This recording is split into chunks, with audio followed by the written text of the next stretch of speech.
Talagang as in lahat chinek. Talagang kung nagmamadali kayo, wag niyo kusin. Pero kung talagang gusto niyo sulit talagang sasakyan, talagang lahat i-check niya. As in from inch to inch talaga check niya. Talagang kompleto ng scanner, pati check ng aircon kung meron sa mga ano, kung kulang yung lamig o hindi. Taga malaman niyo kung tama or mali yung mga sasakyan. As in super sulit talaga.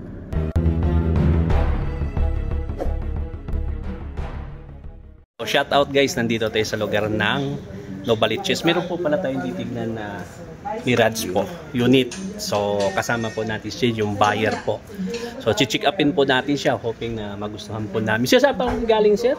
Sa Cavite, Bacoor. So galing pa po sila sa Cavite, Bacoor. So checkin po natin mabuti itong sasakyan niya para magkaroon po ng peace of mind ng ating pong customer. So tara, checkin natin.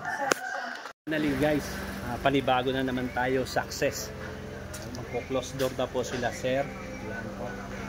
Kukunin na nila at nag-uusap na po sila nung buyer po natin at yung seller po.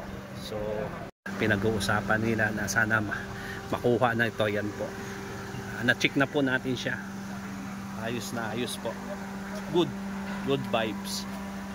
Ayan guys, finally ito na po si Jade na bumili po ng Mirage 4 at interviewin natin siya kung anong masabi niya sa pagbili po at pag-check natin ang sasakyan niya, kung satisfy po ba siya. At ito, tanongin, sir, ano po ba ang masasabi niyo sa pag-check ni Mr. Pad sa sasakyan niyo nung sinamahan ko po kayong bumili? Ano po ba ang masabi po ninyo? Number one, sobrang sulit yung mga ibabayad niyo kay sir kasi talagang inikot niya buong kasulok-sulukan ng sasakyan mula gulong hanggang makina hanggang sa loob. Talagang as in lahat chinek. Talagang kung nagmamadali kayo, wag niyo kusin. Pero kung talagang gusto niyo sulit talagang sasakyan, talagang lahat i-check niya. As in from inch to inch talaga check niya. Talagang kompleto ng scanner, pati check ng aircon kung meron sa mga kung kulang yung lamig o hindi. Taga malaman niyo kung tama or mali yung mga sasakyan. As in super sulit talaga. Baterya to. Oo, lahat check eh. Battery, transmission, sa gulong, lahat battery, lahat checkin niya eh. Nakita yung siguro sir, pati yung mga plug ng mga wiring, di ba? Chinek ko po. Oo, meron talagang may tools eh. Walang lusot eh.